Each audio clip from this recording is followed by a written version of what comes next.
வணக்கம். வணக்கம். இந்த வலைப்பேச்சுன்னு ஒரு வலையொலி யூடியூப்பில் இருக்குது, தெரியுங்களா உங்களுக்கு? அதில் அனந்தன் பிஸ்மின்னு 2 பேர் பேசுவாங்க. இன்னொருத்தர் பேசுவார், அவரை பற்றி நமக்கு இது இல்லை. இந்த அனந்தனுக்கும் பிஸ்மிக்கும் கிசுகிசு பேசியே தான் வயிறு வளர்க்குறது. இப்போ சீமான் அவர்களை பற்றி ஒரு கிசுகிசு சொல்லியிருக்காரு. அதாவது 100 கோடி ரூபா சீமானுக்கு வந்துடுச்சு, அதனால தான் இந்த மாதிரி விஜயெல்லாம் எதிர்த்து பேசிகிட்டு இருக்காரு அப்படி இப்படின்னு சொல்கிறாரு. அதை பற்றி உங்கள் கருத்து என்ன? இல்லை, அந்த வலைப்பேச்சு பிஸ்மி, அந்த பிஸ்மி ஒரு குசும்புத்தனமும் ஒரு கேவலமான செயலன்ற அந்த பேர்லேயே இருக்குது. நீங்கள் பாருங்கள், அவருக்கு அண்ணன் சீமான் அவர்களுக்கு 100 கோடி வந்துட்டாருன்னு சொல்லிட்டு எப்படி உங்கள்கிட்ட கூப்பிட்டு சொல்லிட்டு போனாரா? நீ அப்போ அவர்கிட்ட அவர் 100 கோடி வாங்கும்போது நீ எங்கே அங்கே படுத்து கிடந்த? கொடுத்தவங்க கூட படுத்து கிடந்தியா, இல்லை வாங்கின எங்கள் அண்ணன் காலுகளில் நீ படுத்து கிடந்தியான்றது என்னுடைய அடுத்த கேள்வி. 100 கோடி கொடுத்து தான் விஜயை பேசணும்னு சொல்கிறதுக்கு அவ்வளோ ஒரு ரொம்ப ஒரு பெரிய பவர்ஃபுல்லான நல்ல விஜய் கிடையாது. சொல்லுங்கள் பார்ப்போம். ஒரு சினிமா நடிகர், அவ்வளோதானே.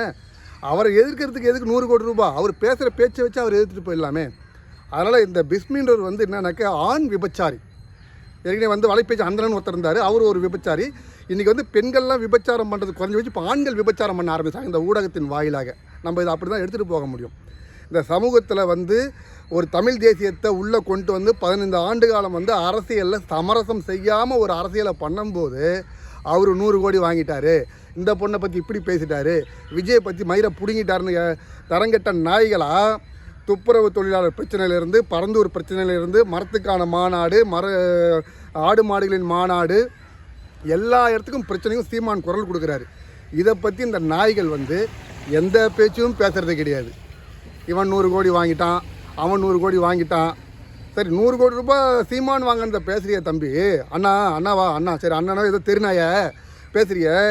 1800 கோடி ரூபாய் திமுகவை சேர்ந்த அமைச்சர் ஜெகத் ரட்சகிட்ட பிடிச்சாங்களா 1800 கோடி ரூபாய். அதை பற்றி நீ பேசணும்ல, சொல்லுங்கள்.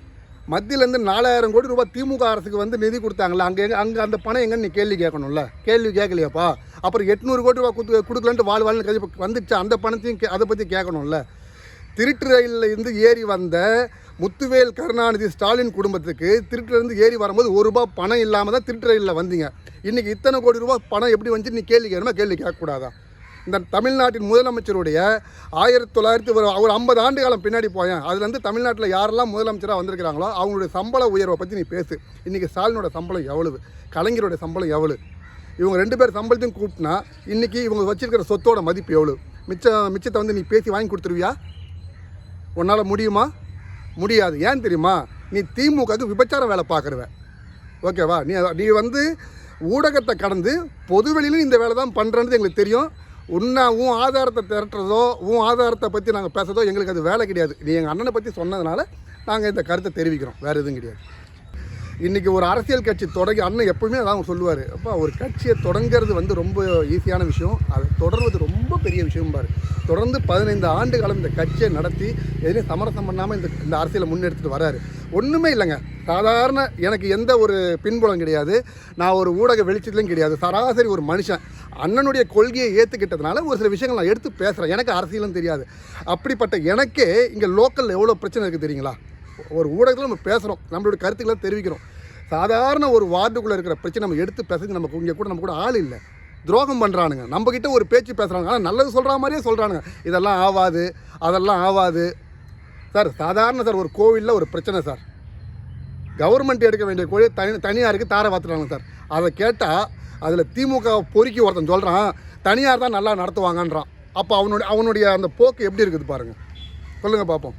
சாதாரண ஒரு வட்ட செயலாளர் இன்றைக்கி ஒரு கவுன்சிலர் மொத்த பேரும் இஷ்டத்துக்கு ஆக்கிரமிப்பு பண்ணி வீட்டை ஒருத்தலாம் கட்டியிருக்கிறான். லோக்கலில் 34 அடிக்கு பதிலாக 100 அடி கேட்டிருக்கிறான். இந்த அரசாங்கம் வேடிக்கை பார்க்குது. திராவிடம் திருட்டு வேலை தான் செய்யும்.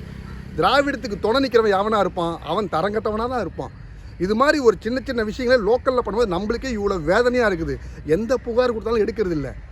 சட்டத்தின்படி நம்ம ஒரு தகவல் அறியும் உரிமை சட்டத்தில் ஒரு கேள்வி கேட்டால் எந்த பதிலும் நீதிமன்றம் கொடுக்கறது கிடையாது.